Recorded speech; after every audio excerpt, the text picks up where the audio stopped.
बिस्मिल्लाहिर्रहमानिर्रहीम। आज का हमारा टॉपिक है uncertainties. In grade 9 we have study about the source of human error, systematic error, random error in experiment, the difference between true value and observe value of a measurement is called error.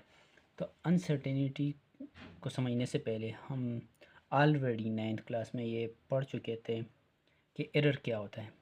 तो error क्या होता है, simple कि जो true value और observe value में जो difference आए उसको हम एरर कहते हैं। फॉर एग्जांपल ट्रू वैल्यू के कंपनी की तरफ से बताया गया है कि इस सिग्नेचर पेन की जो लेंथ है वो 6 इंच है, और जब आप इसको मेजर कर रहे हैं तो आपके पास 5 इंच आ रही है।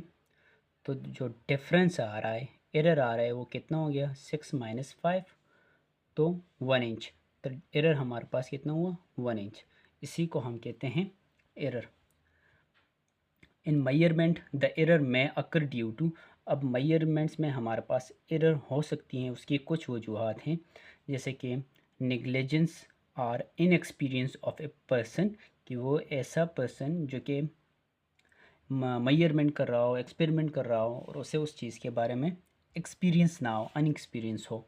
इसी तरह यूजिंग ए फॉल्टी एपरेटस, या तो उस एपरेटस में कोई फॉल्ट हो, जैसे कि वर्नियर कैलिपर हो गया या स्क्रू गेज हो गया, इस तरह और बहुत सारे एपरेटस हैं। और इस तरह इनऑपरेट मेथड और टेक्निक, या जिस प्रॉपर टेक्निक से हमें एक रिज़ल्ट मिल रहा होता है या किसी एक्सपेरिमेंट की एक प्रॉपर टेक्निक होती है वो ना फॉलो की गई हो, तो उस वजह से भी हमारे पास जो रिज़ल्ट्स में एरर आ सकता है। Error can be divided in the following 3 types. तो एरर को 3 टाइप्स में डिवाइड किया गया है: personal error, systematic error, random error. Personal error वो होता है जो कि इनएक्सपीरियंस ऑफ ए पर्सन की वजह से होता है, मतलब पर्सन की वजह से हो। सिस्टमेटिक एरर ऐसा एरर जो कि फॉल्टी एपरेटिस की वजह से हो। और इस तरह रैंडम एरर जो है वो उसमें आ जाते हैं टेक्निक्स की वजह, भी टेक्निक्स आ जाते हैं, या और मॉडरेट या टेम्परेचर भी इसमें आ जाते हैं रैंडम एरर में। अब नेक्स्ट है here we will study about uncertainty. तो अब यहाँ पे हम जो है अनसर्टेनिटी को स्टडी करेंगे कि uncertainty is the range of possible values within which the true value of measurement lies। तो अनसर्टेनिटी हमें एक रेंज देती हैं कि उस रेंज में जो है उस मेजरमेंट की ट्रू वैल्यू मौजूद होगी। फॉर एग्जांपल जो एरर में हमने देखा कि ट्रू वैल्यू जो कि एक स्टैंडर्ड वैल्यू होती हैं, या अगर मेरे पास सिग्नेचर का पेन है और सिग्नेचर की कंपनी ने इसकी जो स्टैंडर्ड लेंथ रखी हुई है वो 6 इंच है।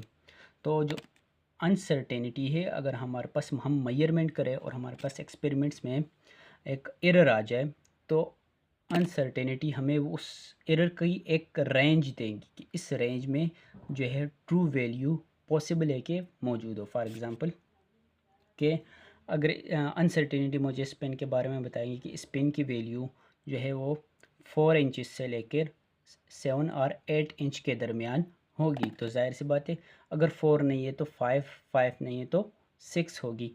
तो अब अगर इसकी एक्चुअल ट्रू वैल्यू 6 है तो एक रेंज होती है अनसर्टेनिटी, वो रेंज हमें प्रोवाइड करती है कि इस रेंज में इस पेन की जो ओरिजिनल या ट्रू वैल्यू है वो ऑब्टेन होगी। जैसे कि अगर हम कहते हैं अनसर्टेनिटी की रेंज लेते हैं 5 इंचज़ से लेके 8 इंचज़ के दरमियान, तो 5 से 8 इंच के दरमियान इसकी जो रेंज है, इस रेंज के अंदर इस पेन की जो लेंथ है वो हो सकती है। तो अनसर्टेनिटी भी हमें वो रेंज देता है कि जिसके रेंज के दरमियान वो ट्रू वैल्यू मिल सकती है। अब बुक में भी एक एग्जांपल दिए गए हैं कि for example A measurement of 3.6 millimetre plus minus 0.02 millimeter means that the experimenter is confident that the actual value for the quantity being measured lie between 3.4 and 3.8 metre. ठीक, एक्सपेरिमेंटर ने एक एक्सपेरिमेंट था, किसी भी क्वांटिटी की length find की गई है, ऑब्जेक्ट की लेंथ फाइंड की गई जो कि 3.6 मिलीमीटर है, और उसमें जो अनसर्टेनिटी है वो है 0.02 मिलीमीटर। तो इस 0.02 को हम प्लस भी करेंगे 0.6 में और माइनस भी करेंगे, तो हमारे पास एक रेंज आएगी। उस रेंज के दरमियान जो है वो ओरिजिनल वैल्यू होगी। जैसे कि माइनस करने से हमारा वैल्यू आई 3.04 मिलीमीटर और प्लस करें तो 3.08 मिलीमीटर। तो इस रेंज के दरमियान, जैसे कि 3.04 तो 0.5, 0.6, 0.7, 0.8, तो इस रेंज के दरमियान जो ऑब्जेक्ट की ओरिजिनल लेंथ है वो होंगी। तो यहाँ पे ये कह रहे हैं कि that the experimenter is confident that the actual value for the quantity being lie between, तो जो एक्सपेरिमेंटर था उसे पता था कि जो एक्चुअल वैल्यू है वो इस रेंज की दरमियान ही होगी। Uncertainty is a qualitative measurement of a variability in the data। तो अनसर्टेनिटी हमें क्या दे रहा होता है कि जो डेटा है और जो डेटा में वेरिएबिलिटी आ रही थी, चेंज हो रही है, जैसे कि यहाँ पे डेटा तो मौजूद है 3.6 टू 0 पॉइंट प्लस माइनस 0.2, उसमें हमने एक वेरिएबिलिटी फाइंड की जो थी 3.04, 0.5, 0.6, 0.7, 0.8। तो अनसर्टेनिटी हमें वो वेरिएबिलिटी बता रहे होते हैं किसी भी डेटा में ना। Uncertainty is a quantitative measurement. Quantitative measurement मतलब वन से लेकर 2, 3 जो इन फिगर फॉर्म्स में हमें एक मेजरमेंट देता है, एक वेरिएबल डेटा देता है कि इस वैल्यू इसमें कितनी चेंज आ रही है। ओके, नेक्स्ट है all measurement have a degree of uncertainties. तमाम मेजरमेंट में कुछ ना कुछ अनसर्टेनिटी मौजूद रहती हैं।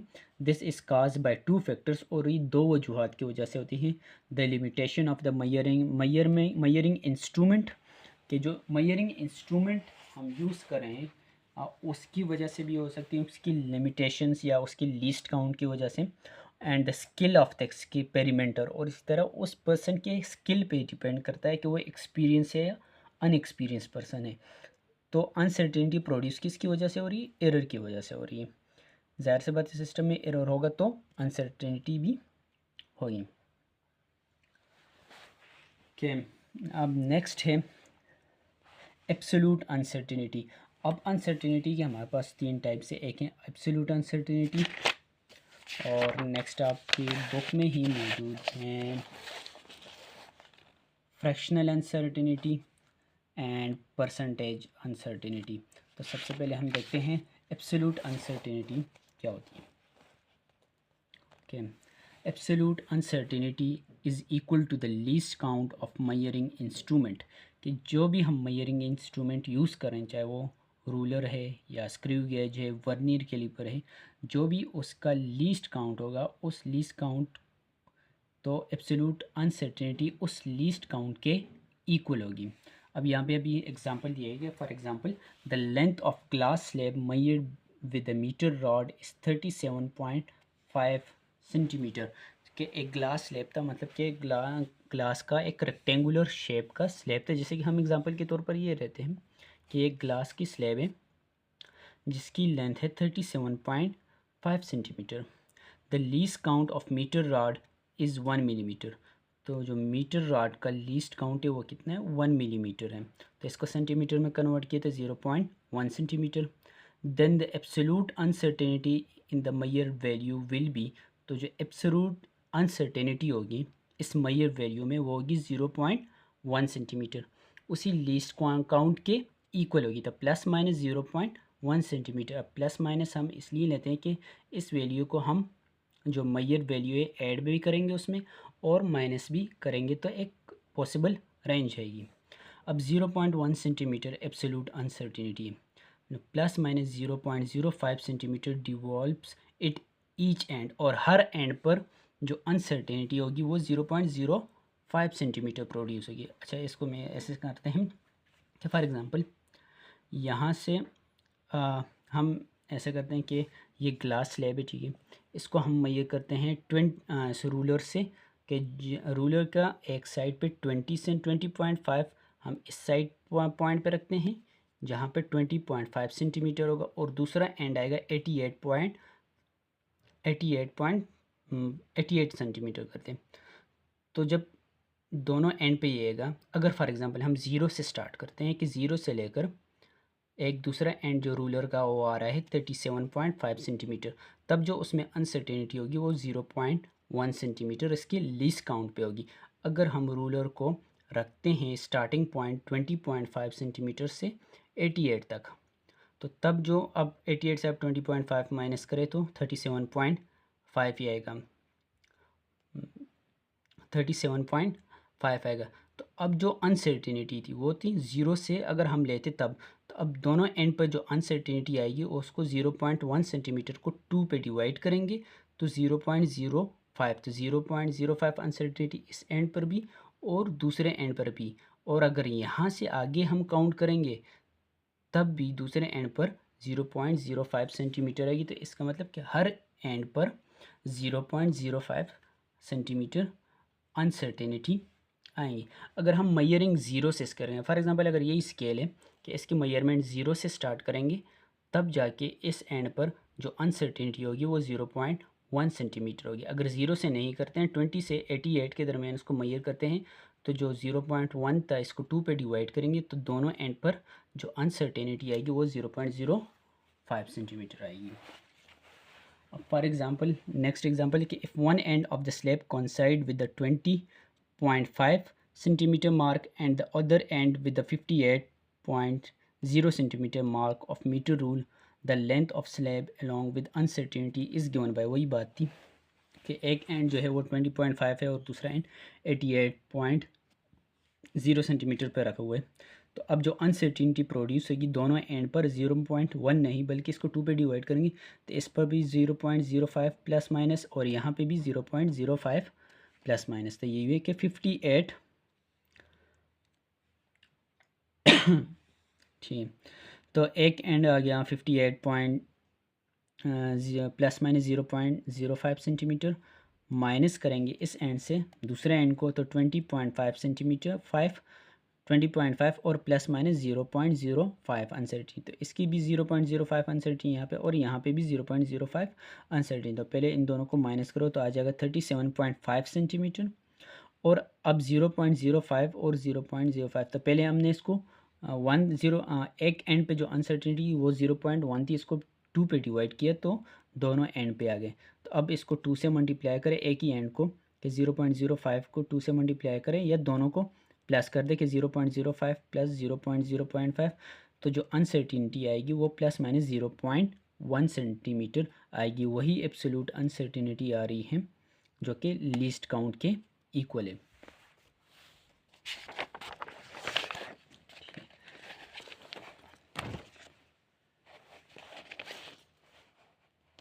तो it means that the length of slab is between 37.4 centimetre and 37.6 centimetre. तो जो लेंथ ऑफ स्लैब थी उसकी रेंज आ गई कहाँ से 37.4 सेंटीमीटर से लेकर 37.4 सेंटीमीटर से लेकर 37.6 सेंटीमीटर। तो इसके बीच में जो वैल्यूज़ हैं 0.4, 0.5 और 0.6, इस रेंज के अंदर उस स्लैब की ओरिजिनल लेंथ हो सकती है। अब इसके बाद नेक्स्ट है in the above measurement precision is 0.1 centimetre. तो जो हमने इससे पहले मेजरमेंट की जो स्लैब वाली थी तो वहाँ पे प्रेसिजन कितनी है 0.1 centimetre which is equal to the magnitude of absolute uncertainty, जो कि एब्सोल्यूट अनसर्टेनिटी के मैग्नीट्यूड की इक्वल है। अच्छा प्रेसिजन 0.1 सेंटीमीटर कैसा हो गया।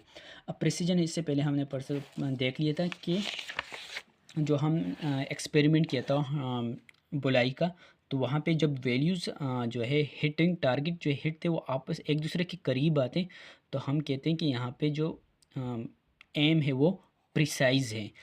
तो यहाँ पे भी ऐसा ही हो रहा है कि जो डिफरेंस आ रहा है वैल्यू में वो कितनी आ रही है 0.1 सेंटीमीटर के 37.4 है। तो नेक्स्ट वैल्यू होगी 0.1 प्लस करें तो 0.5 37.5 37.6। तो डिफरेंस कितने का आ रहा है 0.1 सेंटीमीटर। तो जो वैल्यूज़ होंगी वो 0.1 सेंटीमीटर एक दूसरे से या तो करीब होंगी या दूर होंगी। तो इसलिए हम इसे कहते हैं प्रेसिजन, कि प्रेसिजन कितना है 0.1 सेंटीमीटर के। अब नेक्स्ट है द एक्यूरेसी। अब एक्यूरेसी की बात रहती है, प्रिसीजन हो गया। अब accuracy, the accuracy in the measurement is indicated by the magnitude of fractional error.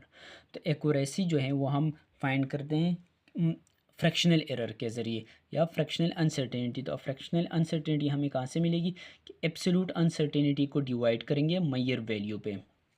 तो एब्सोल्यूट अनसर्टेनिटी क्या होती है उस डिवाइस का लीस्ट काउंट और मेजर्ड वैल्यू के जो उससे मेजरमेंट करने के बाद जो वैल्यू आ रही है उसको हम डिवाइड करेंगे, उसी पे डिवाइड करेंगे तो फ्रैक्शनल अनसर्टेनिटी आ जाएगी, जो क्या होगी 0.03 सेंटीमीटर।